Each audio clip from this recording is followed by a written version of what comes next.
today.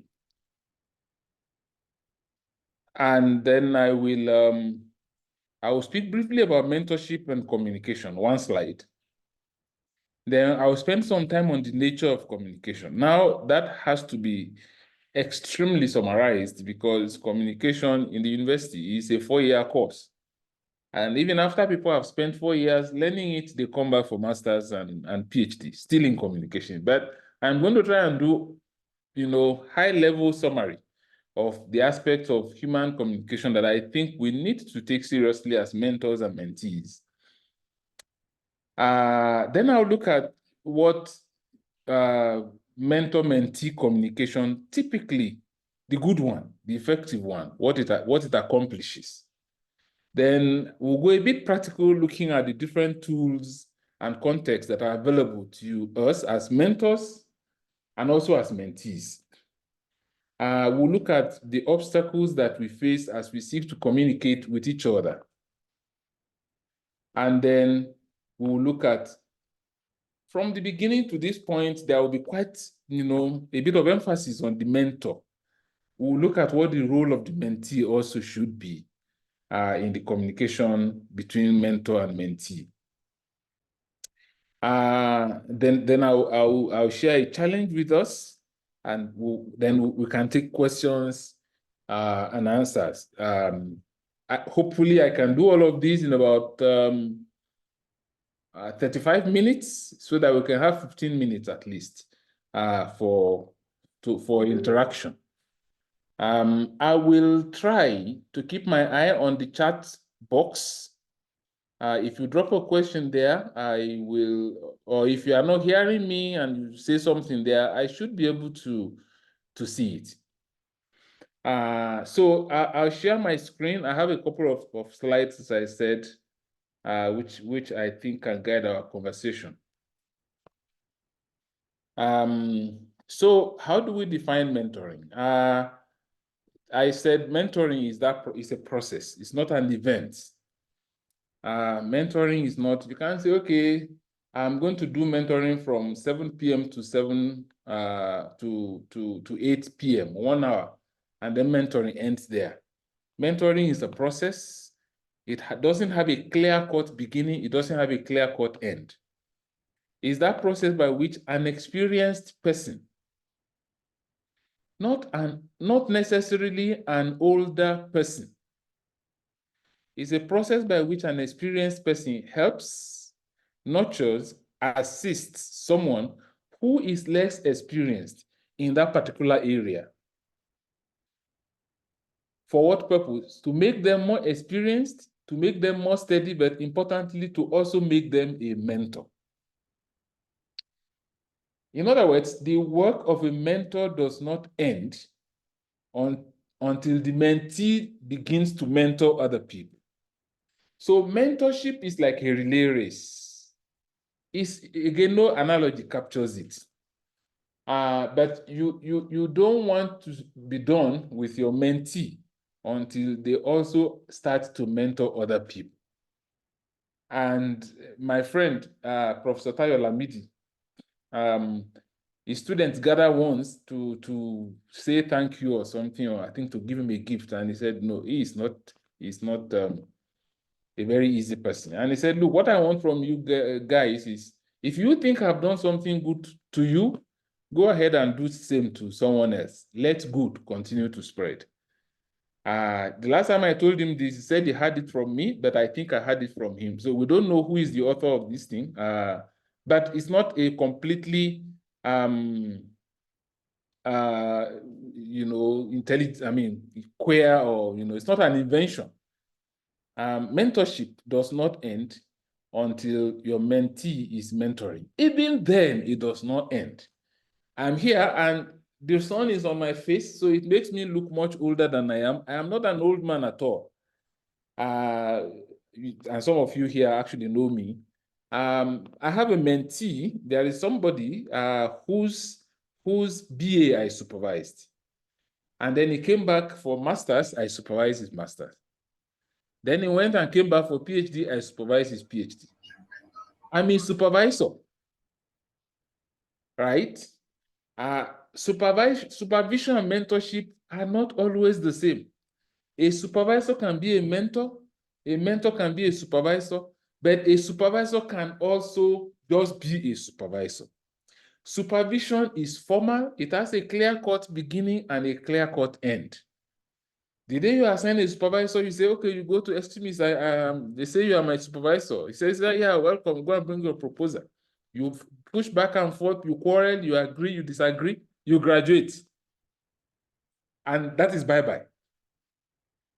Now, but if that person then adds to the work of the supervisor, begins to advise, begins to warn, begins to nurture, begins to throw opportunities to you beyond the project, and begins to hold you accountable, warns you, quarrels with you, even over things like your health and your eating habits and things like that. Now, that is mentorship.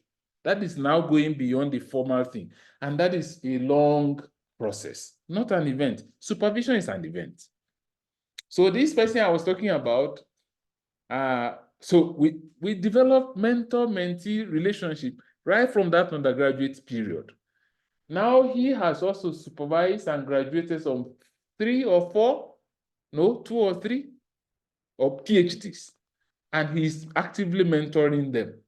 So I mentored him, he's mentoring somebody, but I must confess that from time to time, he still turns to me to advise. In fact, this morning, yesterday was trying to close the door of his house.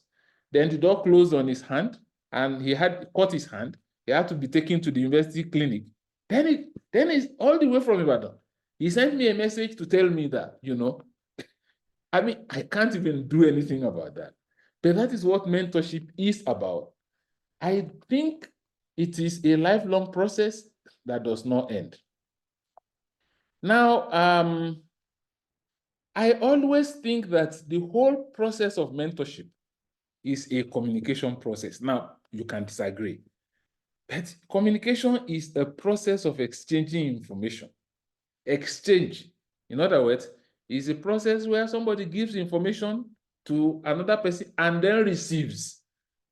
If somebody stands up and just yabs away and walks away, that person has only transmitted information. The person has not completed communication. Communication is giving and receiving information, thoughts, feelings, attitude among people. In communicating, we wish to lay on, there is something in our heart, and we want to place it on the heart of another person. That is it. Communication is not the process of impressing people with the big English we are capable of speaking. I mean, that's entertainment. And as I said earlier on, it's a two-way process. Now, don't keep that on one hand. Now, mentoring is also a process by which we share and exchange information. Because there is what we'll talk about later called reverse mentorship, a situation where the younger and the less experienced person turns around to mentor his boss, his mentor. So we call that reverse mentorship. We'll talk about it later. But what I want us to get here is that mentoring is a communication process. It requires exchange of information, exchange of knowledge, skills, and experience with someone so that they might grow in their life and in their career. There is so much we can say about this definition. The purpose of mentoring people is not so that during Christmas, they can give me Christmas hampers. I mean, yeah, it's okay to give your mentor Christmas gift or something, but it is so that they may grow in their own life and career. And I always think arranged mentorship is good, but it's not usually as effective as a mentorship situation that naturally evolves, where people just simply, gel, where they just simply move towards each other. I always tell people, my mentees, when they say, thank you very much for what you did. I know we were like 70 in the class. You singled me out. I always tell them, you singled out yourself. I did not single you out. I finished teaching and I say, okay, for next class, make sure you read chapter 3 of Wima and Dominic. And then next class came. Half of the class didn't even remember that I said they should read. The remaining 50%, 30% remember, but they didn't read. The remaining 20%, 15% read. But you are among the 5% that read chapter 3 and then went ahead and read chapter 5, chapter 4 and 5. You say, I just looked through. You are self-selecting. I would naturally, no matter the personal flaw or weakness of such a person, I would naturally be drawn to such a person. And it makes the mentorship process easy. And I spot such human beings every year that I stand in front of new students. They stand out, they do the extra. And it's always very exciting to see how they then grow in that habit of doing the extra until they become what they become. So, but in my view, the entire process of mentoring is a communication process. It's the process of speaking together. It's a process of demonstrating, which is called nonverbal communication. It's the process of being present with this person, even when you are not physically present. In communication, we talk of silence as communication. So let's talk more now about communication.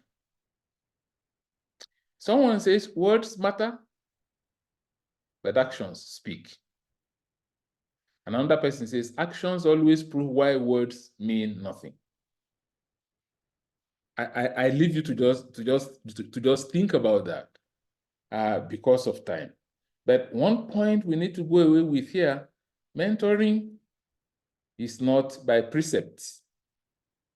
Mentoring is by example. Anybody can lay a precept. Anybody can say, yeah, okay, yeah, if you want to write a grant, this is how you write it, this is how you do, you know. Anybody can do that. Just go and read how to write a grant and talk to people about it. But that is words, and that matter, that is important. But then actions speak. Action is when you sit them together and say, let's write this grant together. Or I did a draft of this grant. See what you can add to it. That is action. That is action. That is important, way more important than words. You tell your mentee, don't plagiarize. It is against everything academic, right? Anybody can say that. But then if you turn around and somewhere in one corner, they catch you plagiarizing, then they will know this is not a mentor worth following. You say, don't double data. If you applied 73 or 700 questionnaire, don't call it 140. That is words. Anybody can preach a moral sermon. Anybody. Somebody, I mean, a thief can preach very strong sermon against stealing. But then you say, you go ahead and you begin to double data in the laboratory and they see you. So in communication, we believe that words are very important. They must be clear, they must be relevant, they must say everything you say, you mean, but then action is even more important than that. I like this cartoon. There are two cartoons here, but I want you to see what mentorship involves here. The woman sitting down is the headmaster or teacher, and the lady standing up is the student. Then the lady says, everyone was there to shake my hand when I won the spelling bee, but you were there to hold my hand when I was practicing for the spelling bee. That is mentorship. Mentorship is, it's okay. You must be there to celebrate success with your students, but then with your mentees, but then the process leading to that success, the role you play is very important. In your own understanding, what does there to hold my hand, what does it involve? He said, you were there to hold my hand when I was practicing, when I was struggling, when I was sweating. That is mentorship, being there for the other person. And that is why I think it will be deceiving ourselves to say, somebody stand up and say, I have 24 mentors. Boy, It's so involving. It's so demanding. You know, we're not talking of supervision. You can have 50 supervisees. They bring their file, you read, you comment, you throw the file back at them. But mentorship is more involving. It's more demanding. It's life on life. Mentorship is life on life, you know. Now, let's talk briefly about the nature of communication more. I said it's an exchange. I think we explained that. Now, importantly, communication we should remember is among human beings. I know animals communicate, but they are not part of this conversation this evening. So let's leave them out of it. So we're talking about something that happens among human beings. And this is important. When you talk to somebody as a mentor, talking to a mentee, or as a mentee talking to a mentor, remember you are talking to a human being. Whether it is with mouth, whether it is with keyboard, whether it is with emoji, whether it is with silence, whether it is with whatever, remember there is a real human being out there with whom you are talking. You're not talking to your keyboard. This human being has 3 qualities we must always remember. 1, they have a will. Do not think that your mentee will be a robot. Whatever I ask him to do, he will just do it. No. Mentees are human beings, and because they are human beings, they have will. They have emotion. In other words, you can hurt them emotionally, you can elate them emotionally. Don't forget that as a mentor or as a mentee, that your mentee are human beings, your mentor is a human being, and they have emotion. Words mean something to them. Then they have intellect, including memory. Intellect means they can reason, they can think back and forth, you know. So be careful what you say to them. If it is illogical, they may not talk back, because in some of our African cultures, younger people don't talk back. But then in their mind, something has settled about you, about the worth of your mentorship. So remember, a human being has will, emotion, and intellect. Put this front and center as you talk to your mentors or as you talk to your mentees. Communication has influence. There is no way you communicate with somebody that you do not affect them. And this influence happens at several levels. There are 3 key levels, but I don't think we should go there. Again, you can add to people's knowledge, you can hurt their emotion, and then you can elicit action from them through communication. So people talk anyhow. You visit people in the office, they stand up and just say just like that. You know, it's because they are not sensitive to the nature of human communication. And this influence can last forever and ever as this person. Some influence is a scar in the heart and the memory of people. They last very long. I was having a conversation with a younger colleague, sometime last year. And he told me what somebody said during his defense about 20 years, about 15 years ago. I was the PG coordinator, and this person defended his PhD, and somebody said something. And he said he just cannot forget. The person come and say, hey, you mean you two can have a PhD in your life? We thank God for you. And the guy was, the person who said this was serious. And this, my friend, said he just can't get over it. So let's be careful what we say to people. Even if it's a joke, communication can be hampered by noise, and noise comes in several ways. Many of us know only the physical noise, but there is also what we call emotional noise. There is also what we call physiological noise. When somebody is ill, it affects how they communicate. So as a mentor, you need to take cognizance of your mentee's, situation. Emotional noise is there if somebody is going through a divorce. They can be hard to reach, they can be slow to respond. They are going through serious emotional noise. If somebody is ill, just gone through a surgery, they are going through physiological noise. If somebody is hungry, as a mentee, the way they will respond will be different. Because they are human, and that can hamper communication to them. Communication is also sensitive to context. What is true and what is right and what is appropriate in one context. If you are with your mentor in the office or you are with your mentee in the office, just the two of you, there are things you say there that will be appropriate. The day they come to their office, to your office with their children and their wife, be careful. It is the same office, it is the same you, it is the same them, but it is not the same context. Don't talk to them as an inferior. Don't talk as if you are the superior. Don't talk down. Things they will take when you are just two, it will not go down well with them in the presence of their wife or husband or their children. I'm speaking from a very personal experience and painful. I left this professor's office around 2010 or 2000 or earlier. And my daughter turned to me and said, "What did you do to that man that he insulted you that much?" And I said, "No, the girl was so sad. The girl was close to tears. And she was just 8 years old then, I remember. 2010, she was 8 years old. Let's just be careful how we talk to people in the context. Let's be sensitive to context when we talk to people, generally. Second and the last cartoon. This is serious business, so no more cartoons, nothing to laugh. So here is a mentor and a mentee talking. One says, "Of course, I communicate. You know very well that a grunt means yes. A snarl means no. When I say, that's yes. When I say, that's no.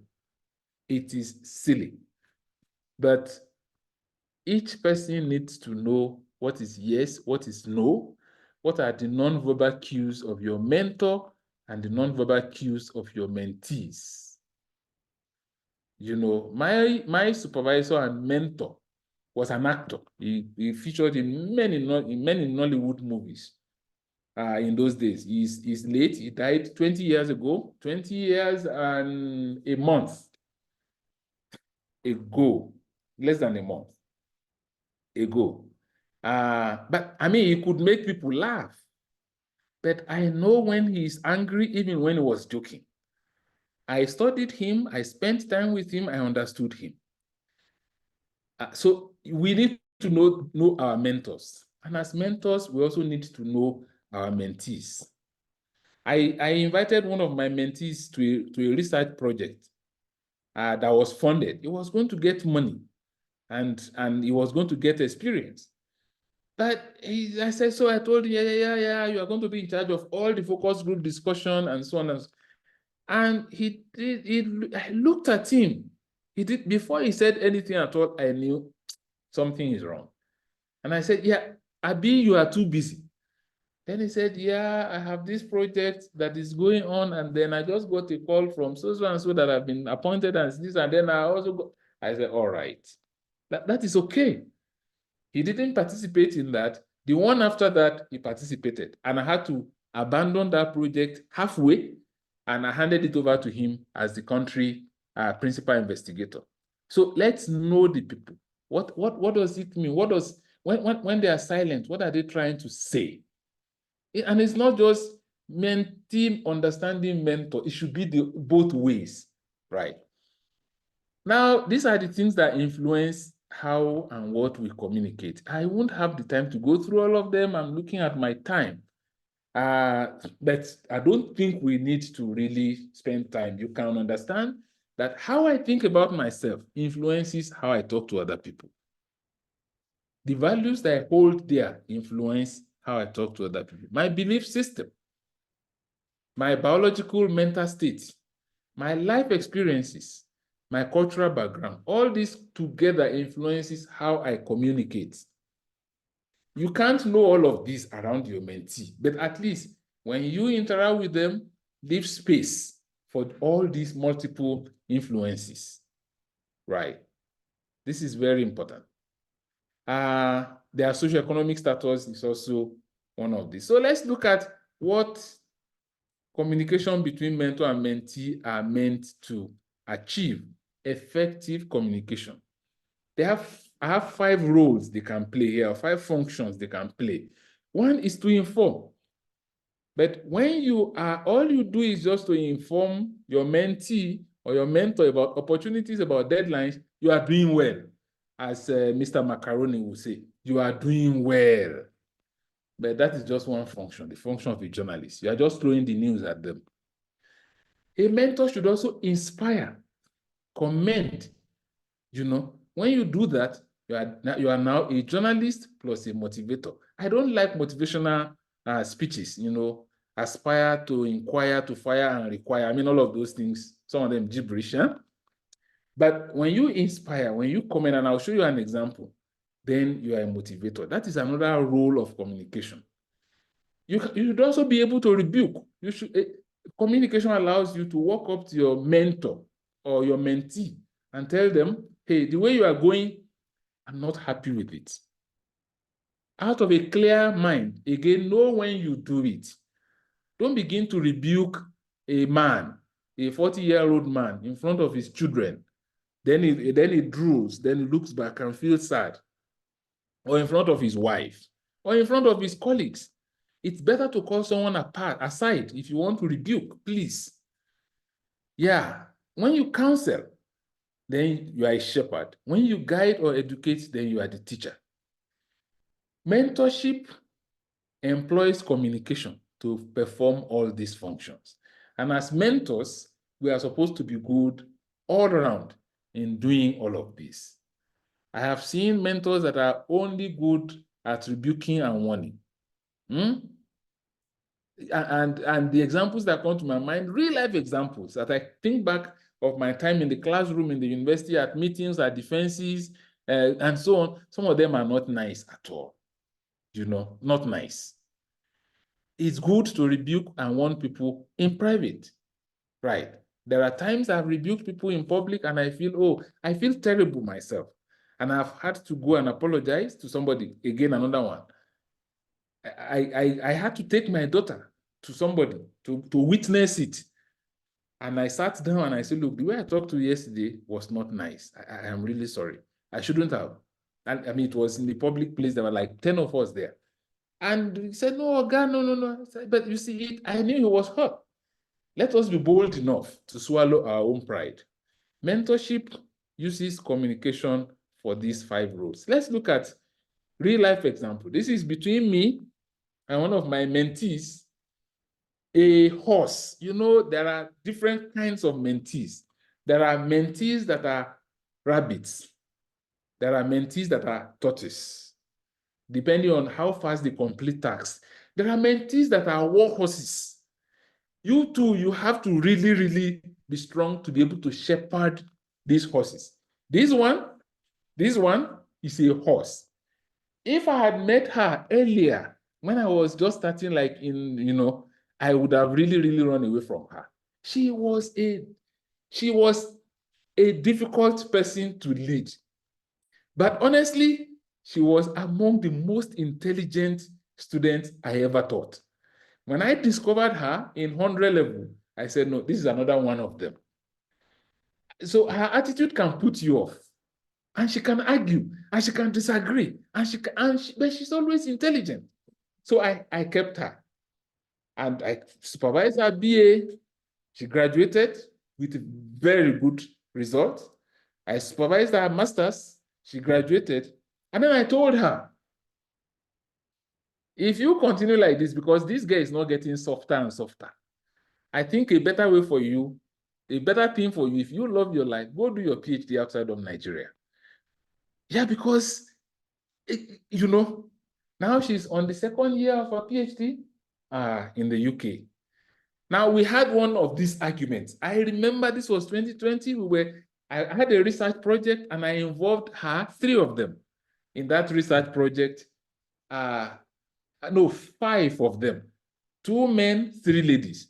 And I took all of these people, I took them to a hotel in Lagos to meet our colleagues from Kenya and other places. And this girl and I got into some argument about research methods. Now, this is somebody I taught research methods in undergraduate, taught research methods in master's. She was good, but we had this argument.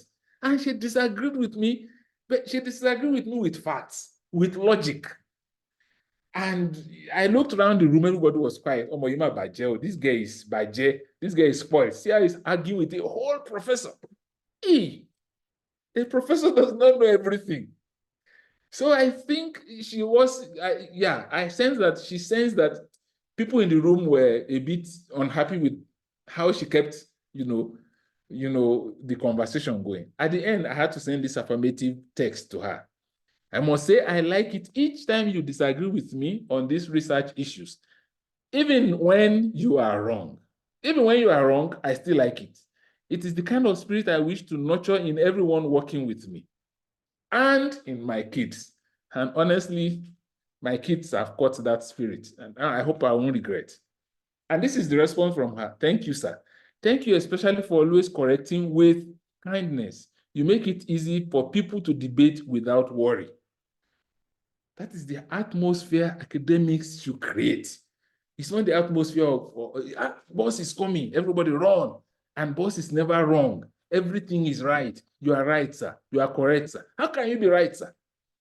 This is one of the roles we call motivation, commending, affirmation, which I talked about motivation earlier. See this one. This is also from me to another student. Hello. I am going to drop this message here now, but I do not think we should discuss it because I am tired. We are not discussing it, at least not now. By March, it will be the end of 2018-2019 session and the beginning of 2019-2020 session. And it will be time to pay another school fees for your PhD program. You will not be happy if you are unable to show any achievement on the program for one whole year. It is that feeling of sadness I want you to forestall now. Please take this as coming in good faith, not something meant to embarrass or condemn you. I remember this conversation. This was also around I don't remember, maybe 2020 or 2019. And I said, we are not discussing it. Yeah. When I said we are not discussing it, my people know this guy is angry.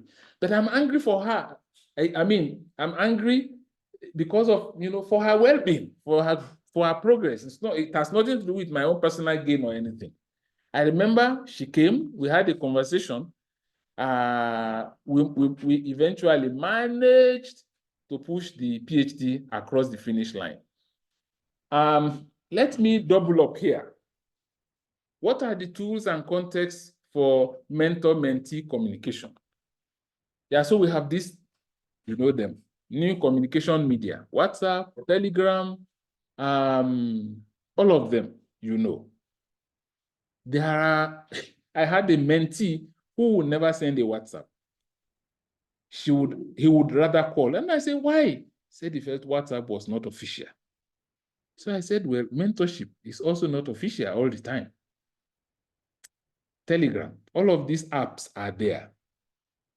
But know that they don't work for everybody.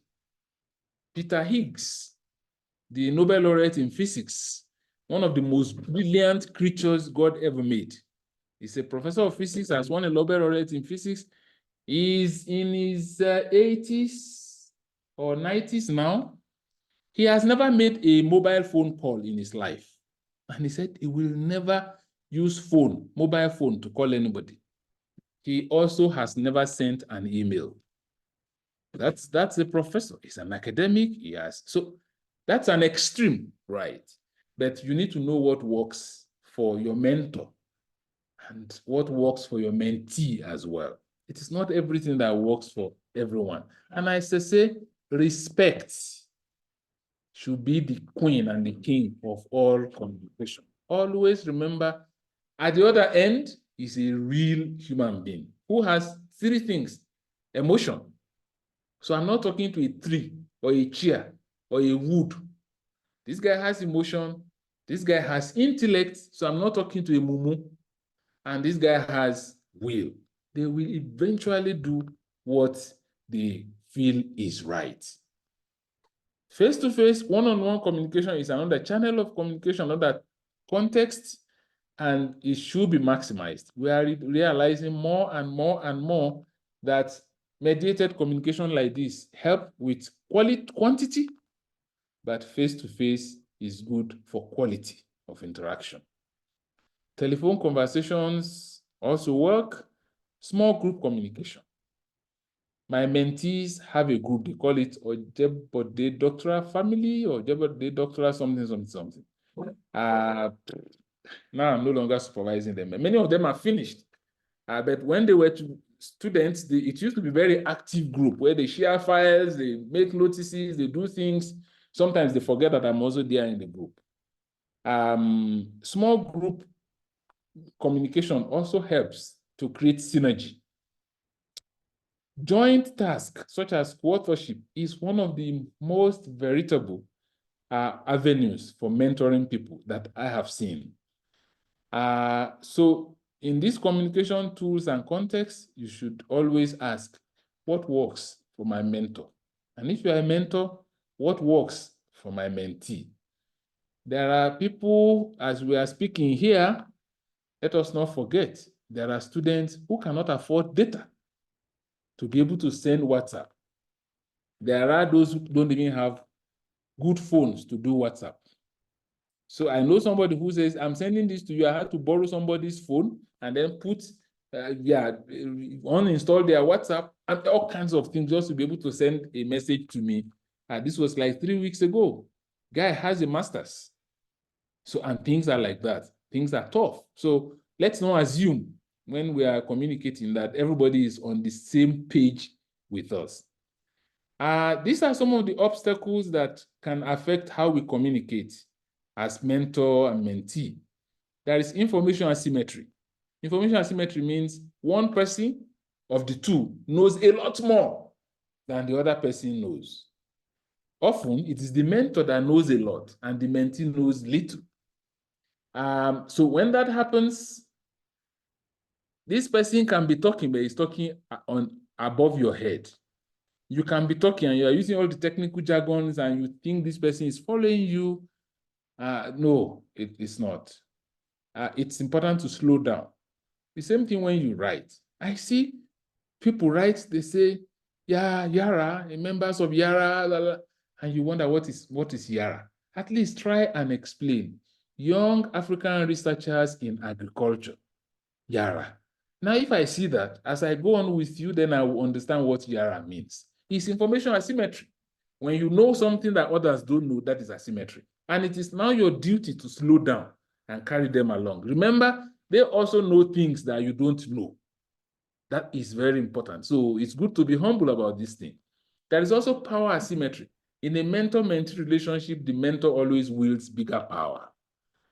And what that means is when your mentee stands in front of you, even without saying a word to you and you not saying a word to them, they are already disadvantaged. You already are exercising power over them. And this is creating a lot of issues these days.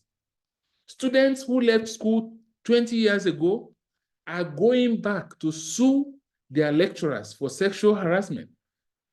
In the US, in Canada, in the UK, and the lecturer said, but it was mutual. You agree now.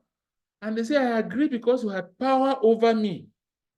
So I wasn't taking a free decision. Even though I didn't protest, even though I agreed, they agreed because I was submissive. I was afraid what you would do if I didn't agree. Some of those people are in jail as we speak. So recognize that there is power asymmetry. Now, what do? You don't become powerless, but with the right choice of words, you can encourage this mentee to be assertive, to be expressive. You may not like somebody that is as argumentative as that my other mentee, who I fortunately have succeeded in sending to the UK now, so Nigeria can rest. Maybe you can't tolerate such people, but at least you can encourage the timid ones to speak up. Our cultural and subcultural differences also affect us. I have had the privilege of supervising people from outside Nigeria. I supervised one PhD from outside Nigeria, from Ghana. I supervised some PG students from the Netherlands. And I can tell you that cultural differences can stand heavily in the way of communication between mentor and mentee. I mean, I'm always shocked when my own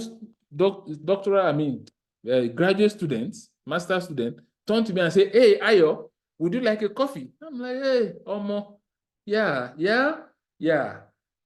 Then I recover. I say, yeah, I like a coffee. Nah, I mean, that's a cultural difference. I remember we had a workshop, and one of my own mentee, I would say, stood up to go to the room where we're having the meeting. We're having coffee.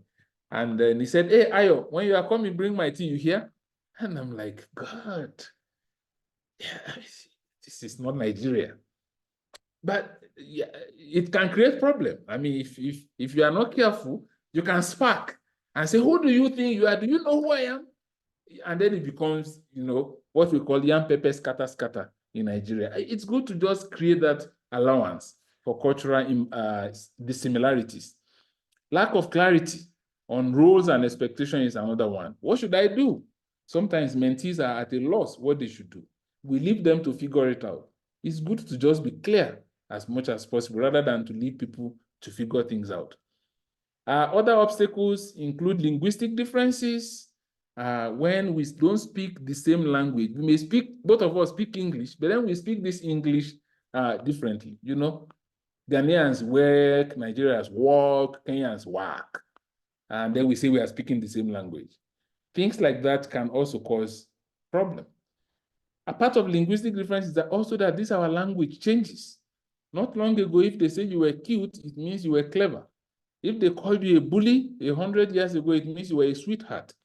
If they say you were prestigious, it was an insult, it means you are tricky. You are a trickster. If they say you were nervous 100 years ago, it means you are strong, that you had nerve, you have strong nerve. And if they call you an assassin like 150 years ago, it simply means you like to take too much drug.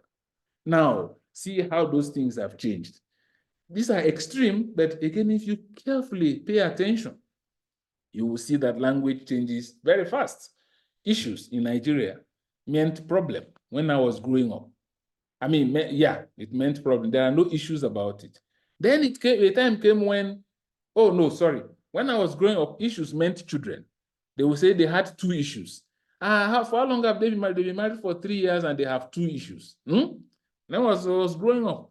Now, if you say people have issues, it means they have problems. Children have suddenly become a problem, right?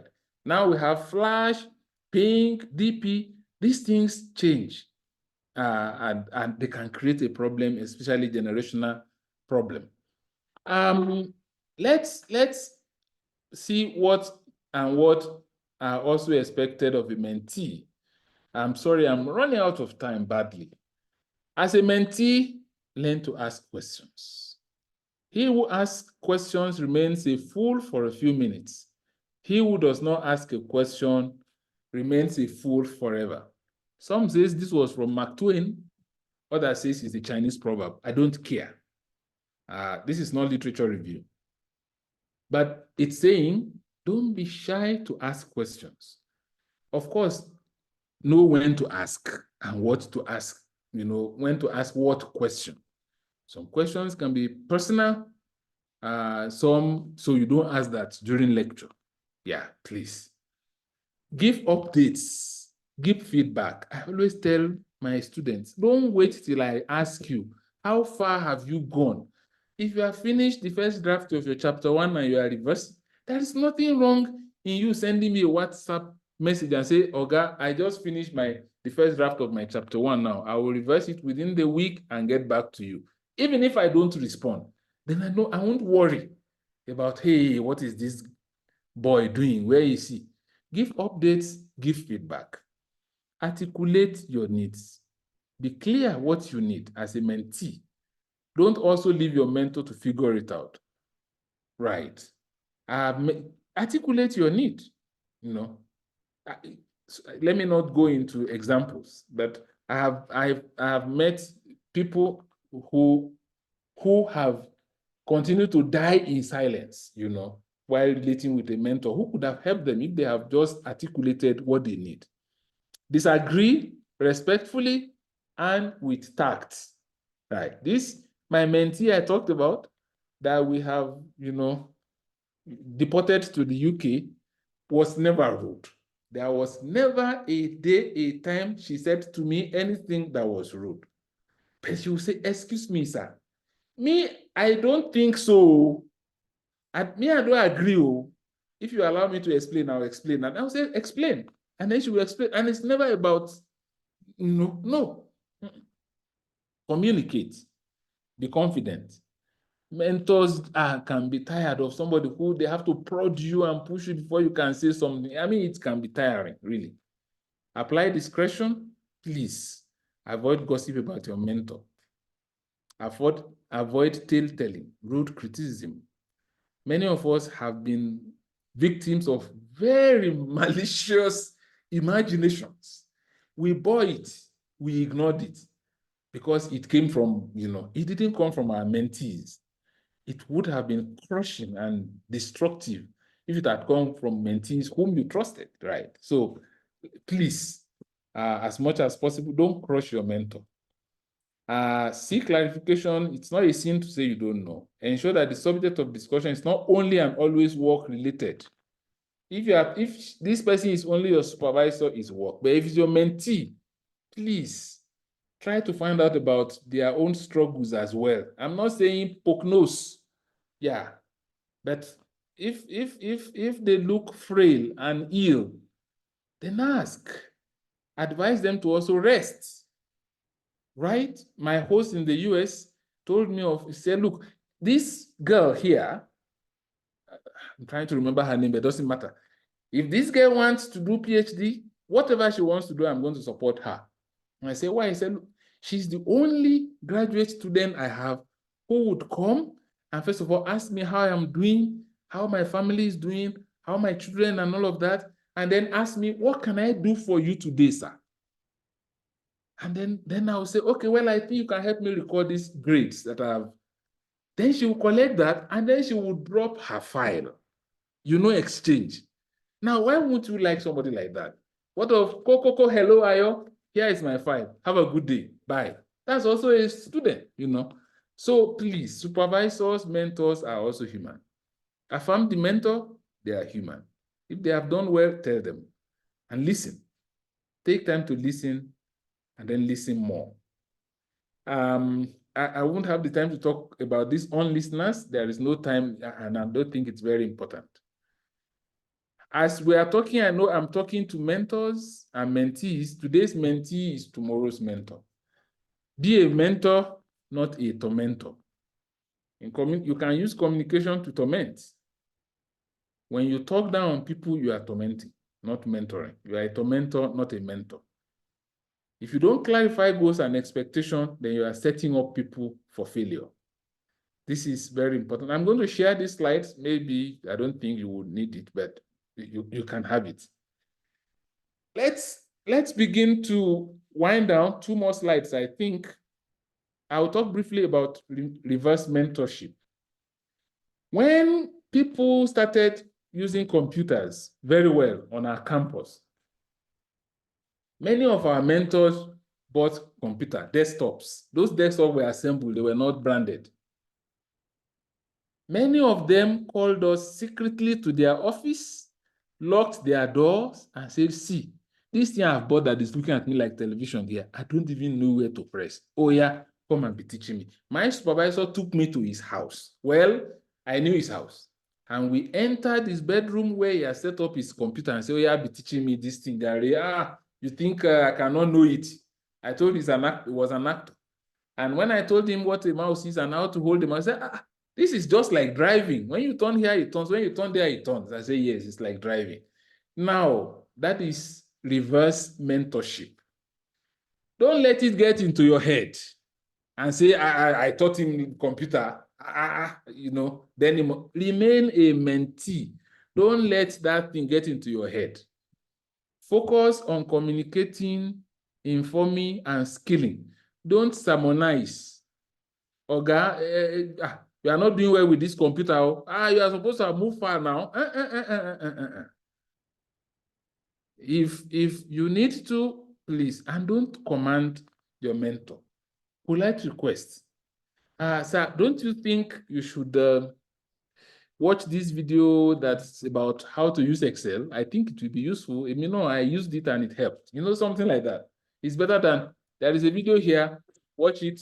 It will teach you Excel. You are still a mentee, please remember. This is just a moment of reverse mentorship, and it will end. Some of those mamas and babas now know package. One of them later knew in vivo to analyze qualitative data before I did. So reverse mentorship is not for life. So don't let it get into your head. I will skip this and I'll close by saying, on a scale of 1 to 5, talk to yourself. Where 1 means very poorly and 5 means perfectly. How well are you doing communicating as a mentor to your mentee? 1 means you are doing very poorly, 5 means you are doing perfectly. On a scale of 1 to 5, how well are you doing communicating with your mentor? What are the 2 or 3 things that you need to do differently from this moment on? Well, so when will you start? I've answered that for you from this moment on. Thank you very much, and apologies for taking up all the time. I don't know if we're able to stay longer than 5 o'clock Nigeria time, so that we can take questions. Thank you very much. Yeah, thank you. Yeah, over to you, sir. Thank you very much, Professor Ayo Jebode. You are always amazing, and I don't know what other word to use to qualify. Each time I have the opportunity to listen to you, you bring these things to life. It's not theory that you are trying to pass down to us, but with live examples, and also sometimes we pick from your examples what you didn't do well and how you later pick those issues. So it shows that we are all in this process, learning and relearning. Thank you again, Prof. I think there are some questions coming up. Yeah, I want particularly Professor Olubukola Babalola. You unmute yourself and ask questions. So this one you are passing to your brother. No day. Prof, can you also contribute to this process? I know you are also one of the precious gifts of Nigeria in diaspora. Would you like to share from your experience, Prof? Yeah, thank you, sir. Pardon me not to show my video, please. I want to say a very big thank you to Professor Ayo Jebode. You know what he discussed with us today rubs on both the mentee and the mentors. Exactly. And these are not stuff you'll find in textbook, because what he was talking about are very organic. These are real life experience. So it's like he opened himself up. He showed his life, and we can learn from it. I can identify with all the things that he mentioned. The aspect of cultural difference needs us to have a cultural intelligence. I remember when I wanted to go to Israel and I will write the professor, I will say, sir, sir. Then in the middle of the email, sir, sir. The man told me he's not a colonial master. So when I got to the lab, I found out that they were calling him, his name is Jonathan. They would just say Johnny. So I was saying Johnny. But I remember for my second postdoc in South Africa, I had to write, I look at the lab, I look at the people in the lab. Then I wrote one Zimbabwean lady there. I asked, I said, what do you call the professor there? Then he told me, we just call him Don. His name is Donald. So, but the funniest thing, in this same South Africa also, there is another place I went and I see they will be saying, Professor, Professor, Professor, Professor. So what I'm trying to bring out for all of us is to have cultural intelligence. Otherwise, they will feel you are proud. And if they have that first impression about you, when you go to a new place, you started creating problems for yourself.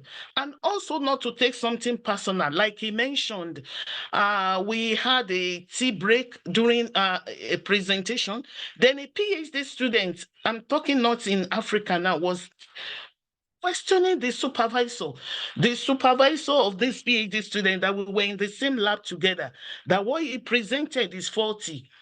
And during the seminar. During the tea break, you will see the man was not mad with her. So I it's like two poles apart, but we must learn not to take things personal, and that is what we call that academic spirit. Yeah, I think I must rest my case here. Thank you, Prof, for your enlightenment. Yeah, thank you very much, Prof, also for contributing to this, and congratulations on your recent recognition, let me say. Okay, Prof, do you want to respond to some of the things in the chat room, please? Maybe we'll start from there, actually. Is there anything that you would like to respond to? Some of them are just saying thank you. Yeah, thank you very much for your comments. Most like, you know, comments, not questions. There is somebody here called Israel. I keep seeing Israel joined, Israel left. Israel joined, Israel left. This is, yeah, let us just commend people's resilience. What people have to go through to be part of a conversation like this. Many of us, you know, if our data is stable all the time, we forget. It's worth commending. And if somebody is coming back because, you know, and I'm the one speaking, yeah, I really feel honored by that. So they are actually, I think they are all comments. The ones I think are, yeah. Thank you very much. I'm the one who should really thank you for the opportunity to share this, to share my experience with you. You gave me the platform, so thank you very much. Okay, a question is here. There's one comment here, one question, yes. Just before we leave. Yeah, it's what if your mentor doesn't respond when you ask about his personal well-being? Yeah, well, yeah. So what do you do? Phew.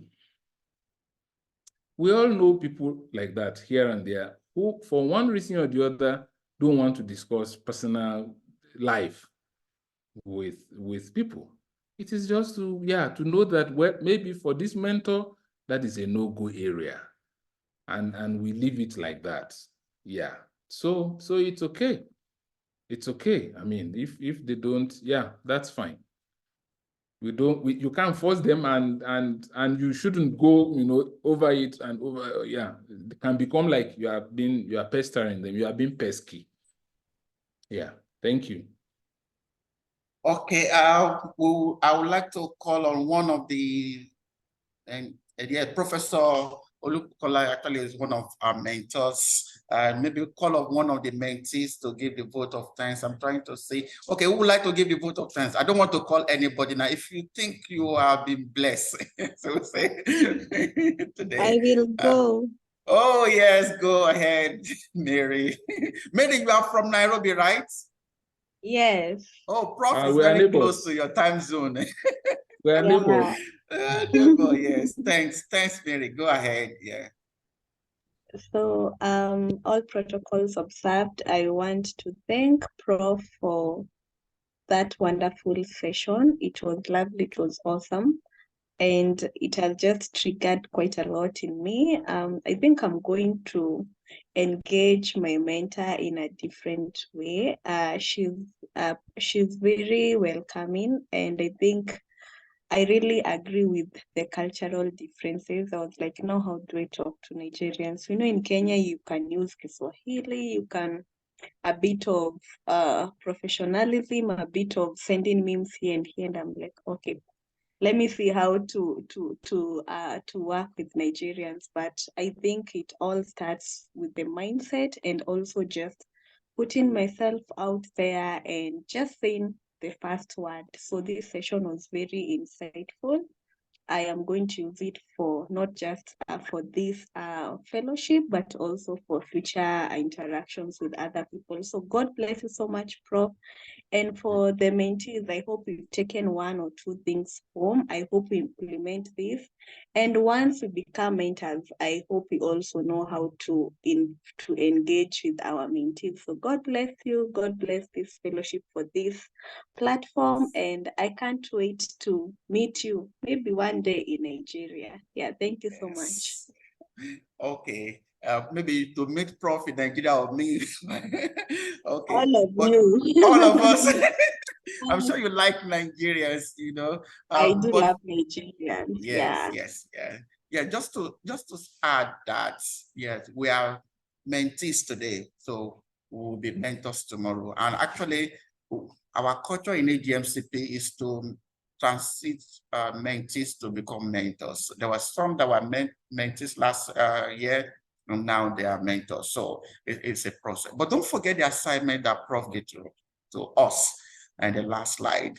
We'll share the presentation, but note that you need to do that exercise, and not just one exercise that you do and forget. Every day reflect on the exercise and then see how you are improving yourself. There should be something that should be different from you, that you are participating in this program and others that are not participating. I think that's what we want to see in you. To Professor Ayo Ojebode, again, want to thank you, and we would like to retain you as a permanent speaker on this, and hopefully next year too, we also like to enlist you as one of our mentors on this program. So everybody from wherever you are, it's now 10 minutes past 5 in Nigeria, and I know in East Africa is late going into the night session. So thank you very much, and stay connected with your mentor, mentee.